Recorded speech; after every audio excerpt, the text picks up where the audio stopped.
Hello student, তোমরা কেমন আছো? আশা করি তোমরা সকলেই ভালো আছো। প্রতাপ একাডেমি কোচিং পরিবারে তোমাদেরকে সকলকেই স্বাগত জানাই। তোমরা যারা ক্যালকাটা ইউনিভার্সিটির আন্ডারে অল অ্যাফিলিয়েটেড কলেজগুলির মধ্যে থার্ড সেমিস্টারে পড়াশোনা করছো, বিএ, বিএসসি, বিকম অনার্স বা জেনারেল কোর্সে, তোমাদের যাদের বাংলা এইসি 3 পেপারটি রয়েছে, তোমাদের জন্য আজকের এই ভিডিওটি খুবই গুরুত্বপূর্ণ হতে চলেছে। কেন বলছি? কারণ আজকের এই ভিডিওতে এইসি 3 বেঙ্গলি মেলের একটি গুরুত্বপূর্ণ প্রবন্ধ অপবিজ্ঞান রাজশেখর বসু, এই প্রবন্ধের গুরুত্বপূর্ণ প্রশ্ন উত্তর কিন্তু আলোচনা করে দেব।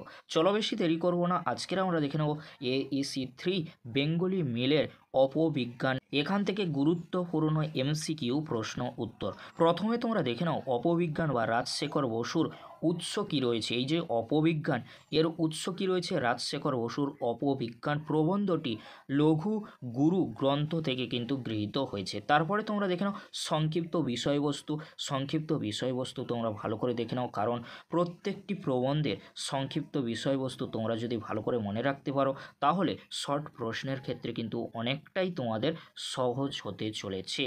আর তোমাদেরকে বলে রাখি, তোমরা যারা টেক্সট ভালো করে খুঁটিয়ে পড়ে রেখেছো, তোমাদের তো কোনো সমস্যা হওয়ার কথা নয়। তাও তোমাদেরকে হলো এই প্রশ্নগুলি তোমরা শেষ মুহূর্তের জন্য ভালো করে দেখে যাও। অবশ্যই তোমরা এখান থেকে অর্থাৎ অপবিজ্ঞান থেকে কমন পেয়ে যেতে পারো। গুরুত্বপূর্ণ এমসিকিউ প্রশ্ন উত্তরগুলি তোমরা দেখে নাও।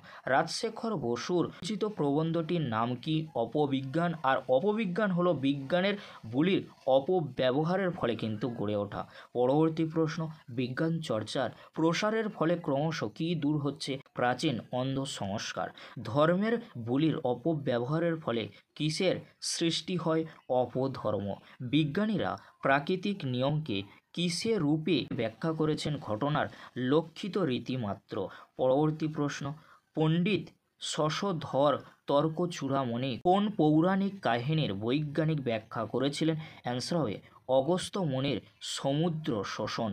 পরবর্তী প্রশ্ন, শশধর তর্ক চূড়ামণির ব্যাখ্যা অনুসারে অগস্ত্য মুনির ক্রুদ্ধ চক্ষু থেকে নির্গত বিদ্যুৎ স্রোতের ফল কী হয়েছিল? সমুদ্রের জল হাইড্রোজেন ও অক্সিজেনে বিশ্লিষ্ট হয়ে উবে গিয়েছিল। পরবর্তী প্রশ্ন, শশধর তর্ক চূড়ামণির ব্যাখ্যা শুনে জৈনক ধৃষ্ট শ্রোতা কি মন্তব্য করেছিলেন? আরে না মশাই, আপনি জানেন না, চো করে মেরে দিয়েছিল। পরবর্তী প্রশ্ন কি রয়েছে তোমরা দেখে নাও। বর্তমানে বাজারে প্রচলিত বৈদ্যুতিন সালসা ও বৈদ্যুতিক আংটির জনপ্রিয়তার কারণ কি? বিদ্যুতের মহিমা সম্পর্কে ভুল ধারণা। পরবর্তী প্রশ্ন, অষ্টধাতুর মাদুলির গুণ এখন আর কিসের ওপর নির্ভর করে না বলে লেখক মনে করেন? শাস্ত্র বা প্রবাদের ওপর। পরবর্তী প্রশ্ন, ব্যাটারিতে কয় রকম ধাতু থাকার কারণে বিদ্যুৎ উৎপন্ন হয়? 2 রকম। এরকমই গুরুত্বপূর্ণ প্রশ্ন উত্তরগুলি তোমরা দেখে নাও, আমি আলোচনা করছি না। আলোচনা করলে ভিডিওটি অনেকটাই লং হয়ে যাবে, লং করব না। তোমরা গুরুত্বপূর্ণ এমসিকিউ প্রশ্ন উত্তরগুলি শেষ মুহূর্তের জন্য দেখে নাও।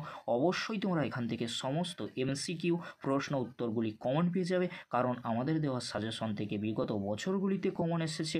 তোমরাও কমন পেয়েছো সেকেন্ড সেমিস্টারে, ফার্স্ট সেমিস্টারে। তাই তোমাদেরকে হলো এই গুরুত্বপূর্ণ 40টি এমসিকিউ প্রশ্ন উত্তর শেষ মুহূর্তের জন্য রেডি করে যাও। অবশ্যই তোমরা এখান থেকে কিছু প্রশ্ন কিন্তু কমন পেয়ে যাবে। আর তোমাদেরকে বলে রাখি, তোমরা চেষ্টা করবে সবসময় টেক্সটটাকে ভালো করে খুঁটিয়ে পড়ার। আশা করছি এখান থেকে তোমরা অনেক প্রশ্নই পরীক্ষায় কমন পেয়ে যাবে। আজকের এতটুকু, পরবর্তীতে দেখা হচ্ছে নেক্সট ভিডিওতে। ভিডিওটি দেখার জন্য তোমাদেরকে অসংখ্য ধন্যবাদ।